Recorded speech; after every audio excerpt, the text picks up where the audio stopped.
Let me start with a hard truth most people are never told.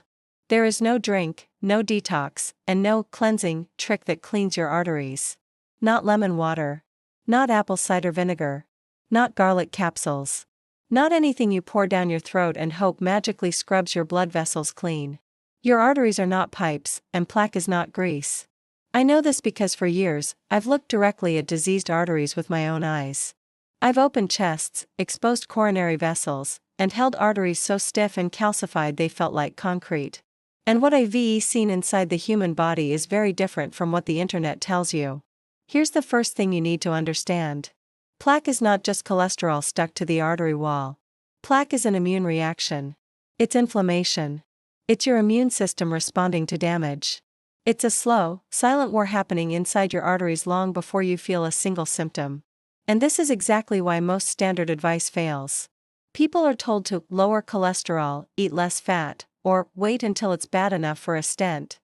But none of that addresses the real problem, what plaque actually is and why it forms. Inside your artery wall is a delicate inner lining called the endothelium.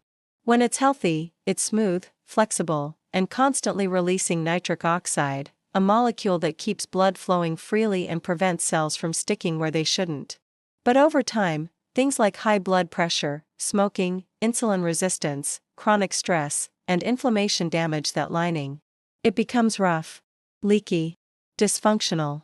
That's when trouble begins. Through those microscopic gaps, LDL particles slip into the artery wall. On their own, they aren't dangerous.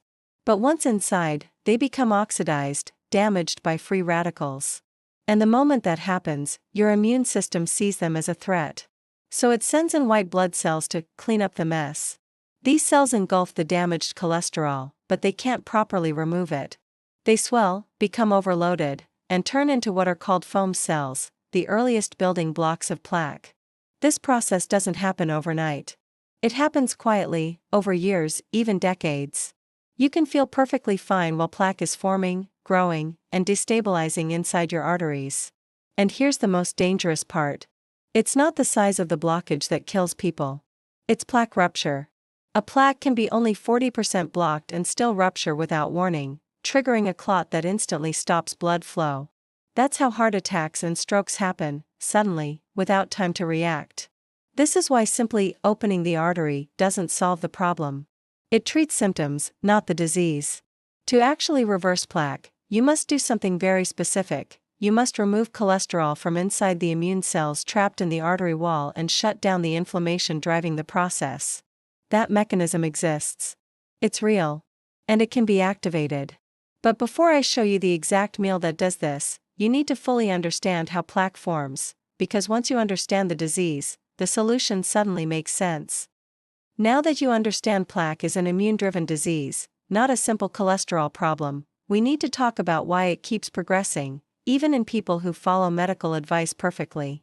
This is where most people get blindsided. I've seen patients who don't smoke. They exercise regularly. They take their statin every single day. Their cholesterol numbers look acceptable. And yet, their arteries keep getting worse. Here's why. When immune cells inside your artery wall engulf damaged cholesterol, they turn into foam cells. These cells are supposed to clear debris and then leave. But they don't. They get trapped. The cholesterol they swallow overwhelms them. They swell, malfunction, and eventually die right there inside the artery wall. When they die, they rupture, spilling inflammatory chemicals, cholesterol crystals, and cellular debris into the surrounding tissue. That debris signals the immune system to send even more immune cells. More inflammation. More foam cells. More plaque growth. This creates a vicious cycle that feeds itself year after year. And here's the key point most doctors never explain. Backhand index pointing right, your body already has a built-in system designed to reverse this process. But in most people, it's turned off. That system is called reverse cholesterol transport. Instead of cholesterol getting stuck in artery walls, your body is supposed to pull it back out, transport it to the liver, and remove it from the body entirely. The vehicle responsible for this is HDL, often called good cholesterol. But HDL is not good because it's a different type of cholesterol. It's good because it's a transport system. When HDL particles encounter a foam cell, they dock onto its surface and activate a specific transporter protein that acts like an eject button. That transporter pushes cholesterol out of the immune cell and loads it onto HDL, which then carries it away to be eliminated. When this works, plaque can shrink. When it doesn't, plaque grows silently until it ruptures. Here's the problem. In modern lifestyles, this transport system is broken. Low-fat diets lower HDL. Chronic inflammation damages HDL function.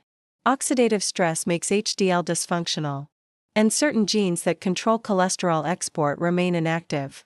So even if your LDL is lower, the cholesterol already trapped inside your arteries has nowhere to go. That's why statins alone don't reverse plaque. They slow new cholesterol from entering, but they don't remove what's already there. And that's why many people see their calcium scores increase despite doing everything they retold. There's another dangerous process happening alongside this: calcification. As plaque matures, your body tries to stabilize the inflammation by depositing calcium, almost like forming a scar. Over time, arteries become stiff, rigid, and brittle. This is why a high coronary calcium score is such a powerful predictor of heart attack and stroke. It's not just plaque, it's dead, hardened plaque. So now you're dealing with three simultaneous problems: cholesterol trapped inside immune cells, chronic inflammation feeding plaque growth, calcium hardening your arteries from the inside. If you don't address all three, the disease continues, quietly and relentlessly. But the good news is this: there are specific biological switches that control each of these processes.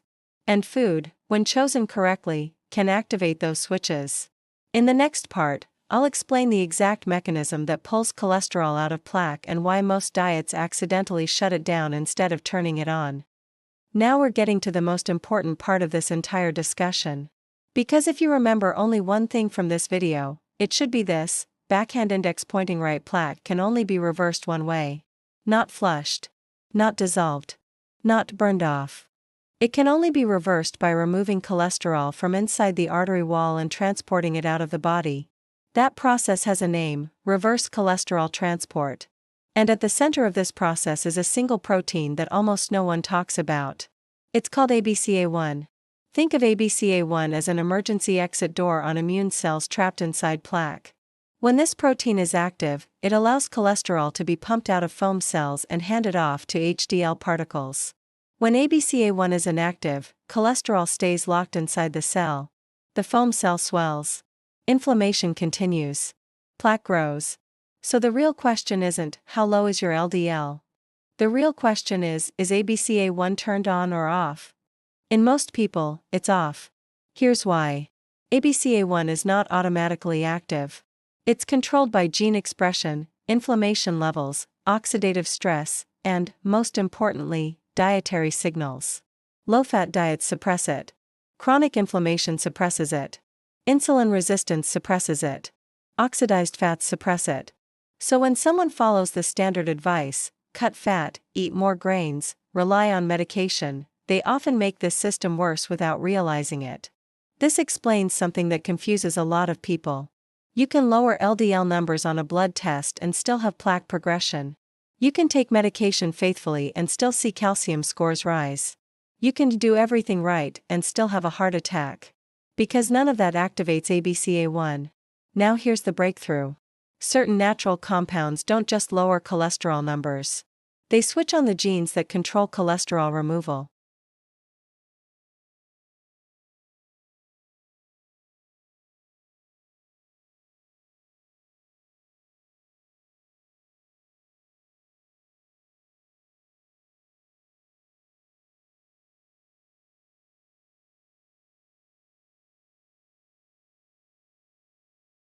When ABCA1 activity increases, cholesterol efflux improves. Inflammation decreases. Plaque becomes more stable, and in some cases, smaller.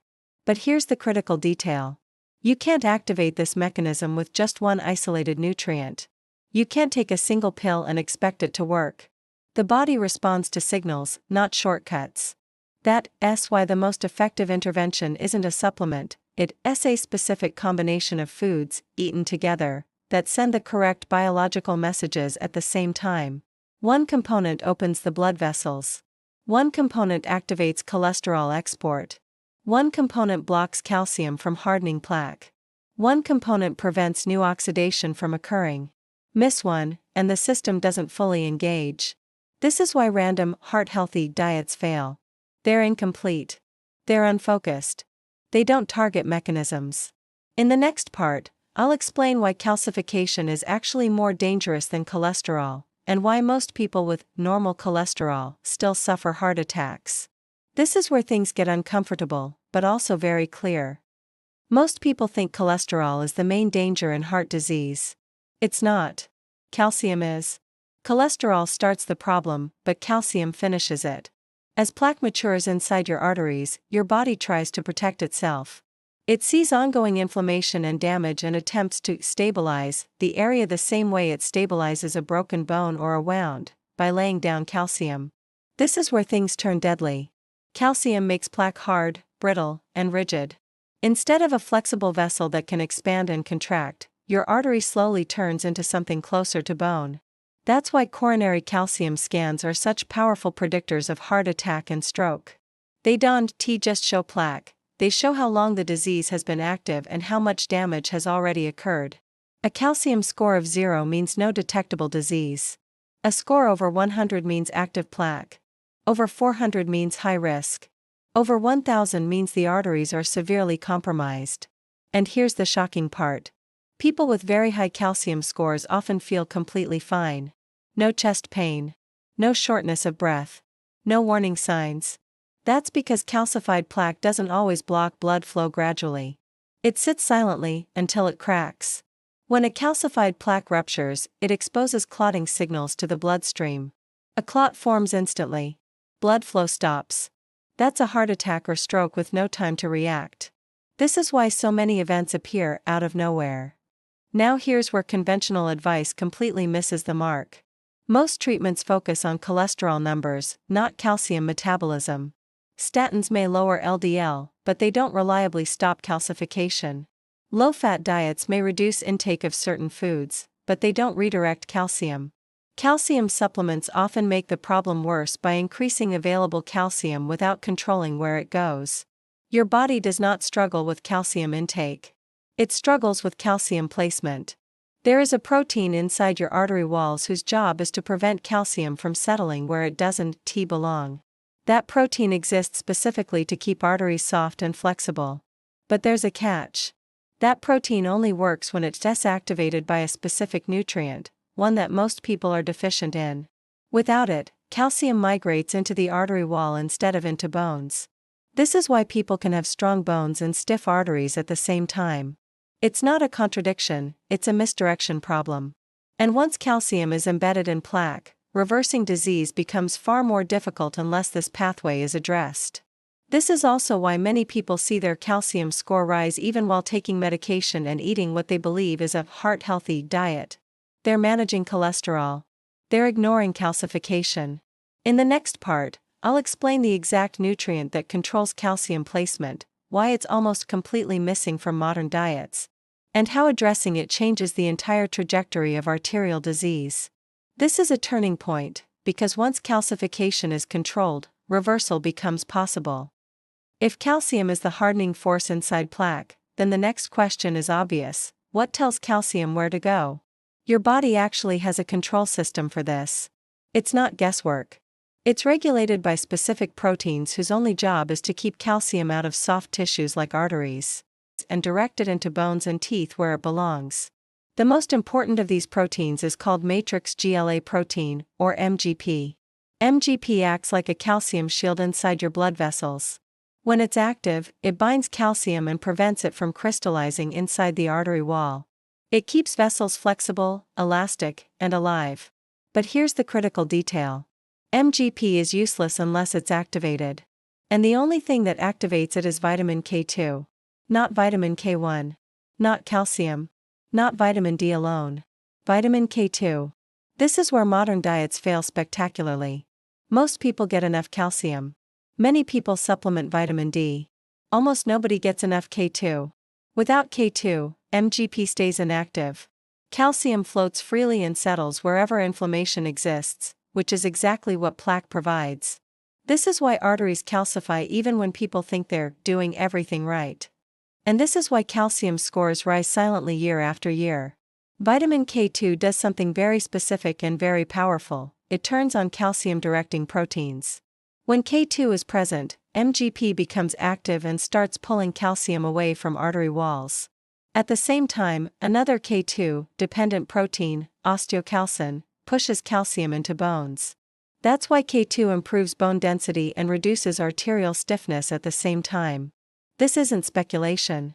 Human studies have shown that people with higher K2 intake have lower coronary calcium progression, more flexible arteries, lower rates of heart attack and cardiovascular death, and here's something most people don't realize. Vitamin K2 is not found in most healthy foods. It's not in fruits. It's not in most vegetables. It's barely present in lean meats. It's found in fermented foods and aged products. Traditional diets had it. Modern diets don't. That's why arterial calcification has become so common, even in people with normal cholesterol numbers. And here's the most important part. When K2 is reintroduced consistently, calcification doesn't just slow down. In some cases, it stabilizes or regresses. Calcium becomes less rigid. Plaque becomes less brittle. Rupture risk drops. This doesn't mean plaque disappears overnight. But it changes the trajectory from inevitable progression to gradual healing. Now, cholesterol export, inflammation control, and calcium management are all connected, but there's still one more critical trigger we haven't addressed. Because plaque doesn't start with cholesterol alone. It starts with oxidation. And unless oxidation is controlled, new plaque continues to form no matter what else you do. In the next part, I'll explain why preventing LDL oxidation is non-negotiable, why most antioxidant supplements fail, and which natural compounds actually protect cholesterol inside your bloodstream. This is where everything comes together. Up to this point, we've talked about cholesterol removal, inflammation, and calcium control. But none of those matter if you don't stop the very first domino from falling. That domino is oxidation. LDL cholesterol by itself is not the villain it's made out to be. In fact, your body needs it. Cholesterol is used to build cell membranes, produce hormones, and support brain function. The problem begins when LDL becomes oxidized. Oxidation damages the fats and proteins inside the LDL particle. Once that happens, your immune system no longer recognizes it as normal. It treats it like an invader. That's what summons immune cells into the artery wall in the first place. No oxidation, no immune attack, no immune attack, no foam cells, no foam cells, no plaque. So if you can protect LDL from oxidation, you can interrupt the entire disease process at its earliest stage. This is where most antioxidant advice goes wrong. People hear antioxidants and think vitamin C pills, vitamin E capsules, or random supplement blends. Large studies have shown these don't reduce heart attacks, and in some cases, they do nothing at all. That's because oxidation doesn't happen randomly in the bloodstream. It happens inside the artery wall, in a highly specific environment, and it requires targeted protection. Certain plant compounds have the unique ability to bind directly to LDL particles and shield them from oxidative damage. They don't float around vaguely, fighting free radicals. They attach to the cholesterol itself. That distinction matters. When LDL is coated with these compounds, immune cells don't recognize it as a threat. They leave it alone. Foam cells don't form. Plaque doesn't expand. One of the most powerful sources of these compounds comes from a fruit most people underestimate. And it does something else that's just as important. It improves the function of HDL, the transport system responsible for removing cholesterol from plaque. This means it works on both ends of the problem, preventing new damage and improving cleanup of old damage. And unlike juice cleanses or sugar-loaded drinks, it can be used safely and consistently without spiking blood sugar. When oxidation is controlled, inflammation calms down. When inflammation calms down, plaque stabilizes. When plaque stabilizes, rupture risk drops dramatically. This is why focusing only on cholesterol numbers misses the bigger picture. You can have normal LDL and still have highly oxidized particles. You can have low cholesterol and still have aggressive plaque. Oxidation status matters more than the number on a lab report. Now we've covered all the core mechanisms: opening blood vessels, removing cholesterol from plaque, redirecting calcium, preventing oxidation, and this brings us to the moment everything connects. In the next part, I'll walk you through the exact meal that activates all of these mechanisms at the same time, not as a recipe, but as a biological protocol. This is where theory becomes action. Now that you understand the mechanisms, the meal itself will finally make sense. This is not a heart-healthy recipe. It's not a trend. It's not about calories or portion control. It's a biological protocol. Each component exists for one reason: to activate a specific pathway your arteries need to heal. Miss a component, and the system weakens. Combine them correctly, and the body responds. The foundation of this meal is a nitrate-rich base. Certain vegetables contain natural nitrates that your body converts into nitric oxide, a molecule essential for blood vessel health. Nitric oxide relaxes arteries, improves blood flow, reduces clot formation, and protects the inner lining of vessels. When nitric oxide production is restored, the environment inside your arteries becomes less hostile and less inflamed. This sets the stage for healing. Next comes the component that activates cholesterol removal.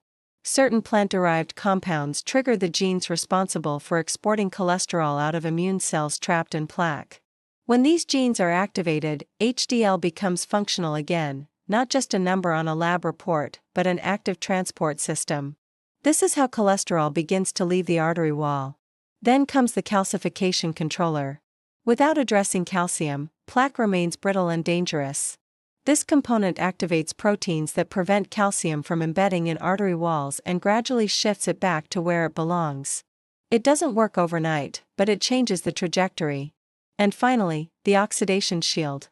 This part protects LDL particles from becoming damaged in the first place. When oxidation is controlled, the immune system stops launching new attacks. Existing plaque calms down instead of expanding.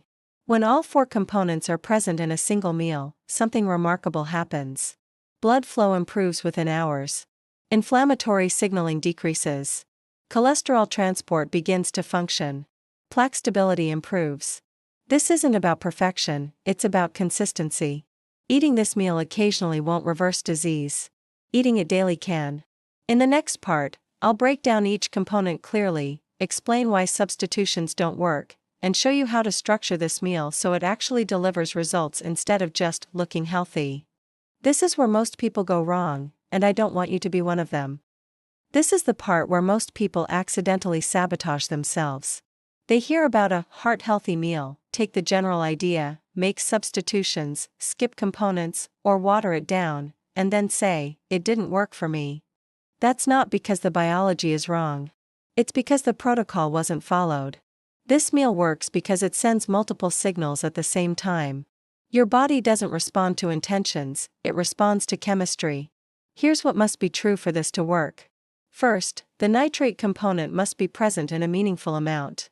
Small portions don't trigger enough nitric oxide production. When nitric oxide is low, arteries stay stiff, blood flow remains compromised, and inflammation persists. Without this step, you're trying to repair a damaged road while traffic is still crashing through it. Second, the cholesterol export trigger must be strong enough to activate gene expression. This is not about healthy fats in general. It's about specific compounds that signal immune cells to release trapped cholesterol. Low-fat versions don't work. Cutting back, to save calories, doesn't work. If this signal is weak, foam cells stay bloated and plaque remains unchanged. Third, the calcium control mechanism must be active every single day. Calcium deposition happens slowly, but so does calcium removal. Inconsistency keeps arteries brittle and unstable. This is why doing this a few times a week doesn't change calcium scores. Fourth, oxidation protection must be continuous. Oxidation doesn't take days, it happens constantly.